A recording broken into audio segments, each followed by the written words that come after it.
working on my optimal.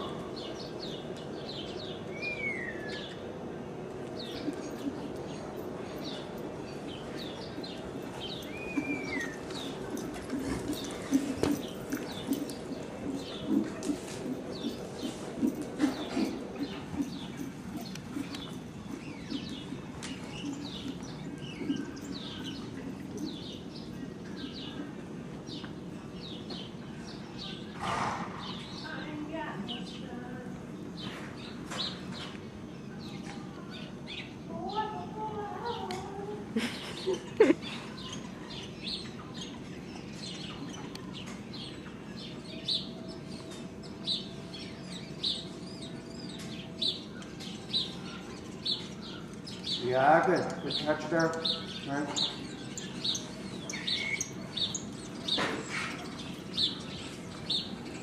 Now I want you to do a little bit of the same like we did yesterday with some of that lather work both ways. I want you to think that on top of that now, keep trying to add a little more power from behind, with also trying to add through little half balls and things, a little higher, more uphill balance through the frame. That might be a little bump, with the contact. It might be a little scoop wind drive with your seat. Yeah, good, nice on the short side, that's it. It's already way better.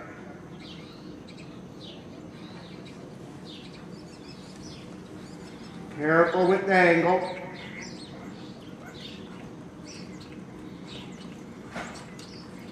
Good. Good. Yeah. So the two things, well, three really, adding the power into a little bit more uphill balance, go hand in hand with that shoulder in type work. In that, the power you're adding should help create a better uphill balance, right?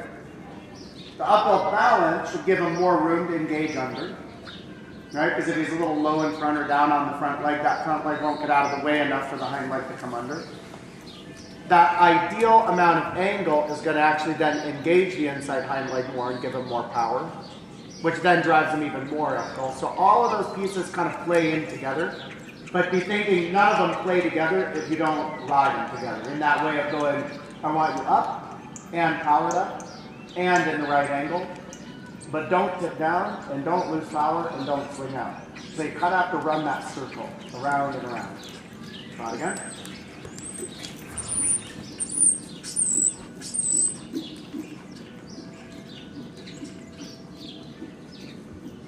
Good. Upper body well back. Sitting in, you got it. Add power.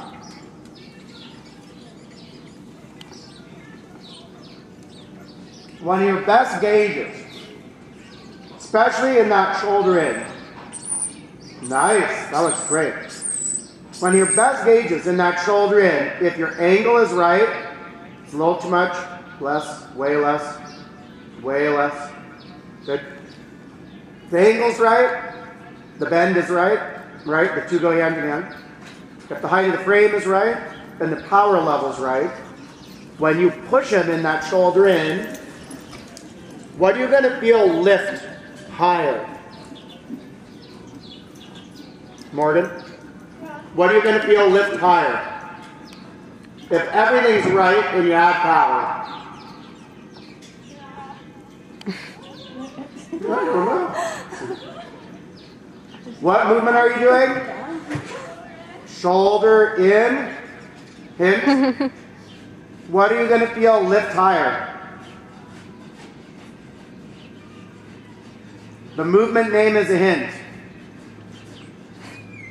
Yeah, shoulders, right? So you freed up his outside shoulder through that shoulder in if it's right, yeah? And you've engaged his inside hind leg directly behind it, if the angle's right. Does that make sense? So are his inside hind leg and outside front leg connected? You sure? Inside hind leg, outside front leg, they're not connected? You don't? They are. Yeah, the trap's diagonal, right? Yeah. So if you make his inside hind leg do more, what is the outside front leg going to do? More. So if you put him in a position where you give the outside front leg room to lift and move, and you power up his inside hind leg, you should feel his outside front leg lift higher, right? Yeah. So that shoulder, and if all the pieces are working, you need to feel the forehand lift higher, yeah? Once more, each way. Can do a shoulder in this way, add a half pass in, and then do the same one more time the other way. With that emphasis on, once I'm in there, I'm going to test the water. Nudge him with the leg, tickle with the whip. And you have to feel his outside front leg lift up. If it's not, it's telling you something, right?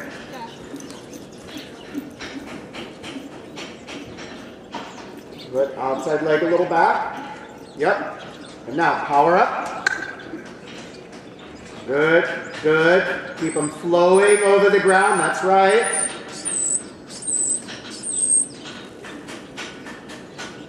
Good, yeah. Track left. Same in the left shoulder. So in the left shoulder in, which leg are you going to feel, or should you feel, lifts higher? Outside what? Outside hind? Pardon? Inside. Inside hind? Yes. What front leg lifts higher? Outside. The hind leg doesn't lift higher, it engages under, right? But it should result in what body part lifting higher? Outside front. Outside front. That's a shoulder in, right? Yeah. Because what leg are you powering up in a shoulder in? What leg are you at? What leg works harder? Which hind leg? Inside. Inside hind leg. Trots diagonal, so the outside front leg is going to show that. Make sense? What about a half pass? You did forget your left half pass, by the way. Did you just do it? Oh. I guess I'm wrong every once in a while. Same. I didn't even see it. The same? Trot him again. Outside. Sure? Trot him again.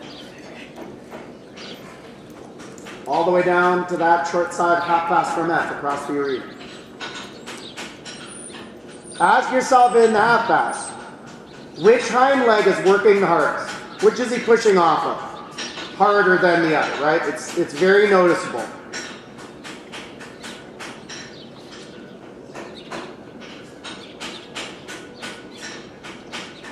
Maybe I was napping when you did the left half pass.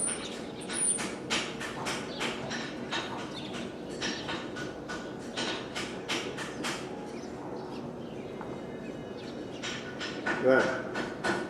Which hind leg is really powering up? Which hind leg is pushing now? Positive? Yes. Good. He wouldn't go sideways if he didn't push off the outside hind leg, right? Yeah. He's not pushing off the inside hind leg. He's not engaging the inside hind leg under more than he's pushing off of the outside. Does that make sense? There's more propulsion coming from the outside hind leg than the inside. The inside engages under him, but it's not where all the power lives. In a shoulder in, yeah, it's the inside hind leg that you have to power through this. As I'm bending and turning, this inside hind leg's working hard. In the half pass, as I'm going sideways, he has to push off of a leg. Outside hind leg, into the bend, right? Yeah. So which front leg should lift higher? Inside. Inside. So in a half pass, you should feel like you have access to the inside front leg, right? Powering up. Not that the half pass and fall onto that inside shoulder and go like Charlie Chaplin, ding, ding, ding, ding, ding, ding, ding, right? Which they do a lot. He's not too bad about that, actually. The steeper you make the angle, the more they tend to do that, because the body just leans over that inside shoulder instead of powering up off the outside hind leg. Make sense? Yeah. Okay, trot him again, half pass each way once more, cross the whole arena. With some thought about that powering up. You use your inside leg, you use your inside rein, you use your outside rein, you use your outside leg, all your aids you use it. But talking about the trot quality and powering the half pass up, it's getting within the bend, within the sideways of the half pass, getting the outside hind leg to propel a little bigger and give a little more reach through the bend with the inside front leg, right? That's an access point you want to be feeling like you have a little bit of control over.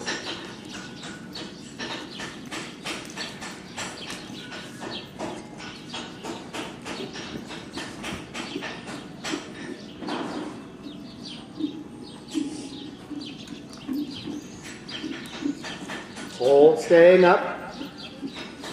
And half. Good.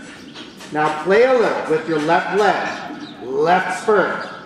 Good. Shoulder needs to stay leading. That inside front leg can really reach. And give them a little bump and a little nudge now and then with the outside leg. And see if you can get that inside front leg to lift up and reach over even bigger. Left half pass. Shoulder. There you go. Good. Good. Feel that little extra reach. There. Yeah.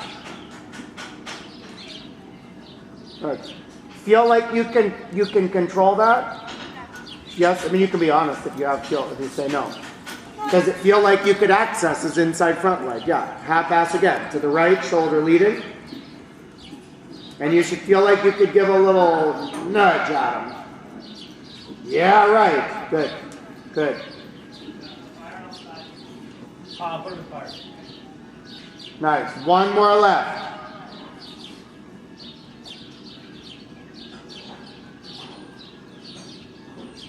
Good. Float is nice there to the trots. Good. No tipping down in front. No cheating on his own. Shoulder leading more. There. Bending just a touch more. Good. Good. They'll walk again once. So that's where it's important to keep the shoulder leading in the half passes, right? Yeah. Because so that shoulder has the room to lift and go. If the haunches start to pass the front leg becomes a little bit of the pivot leg, right? So the weight goes down onto that inside front leg, and you drive the hind legs, but he has nowhere to go.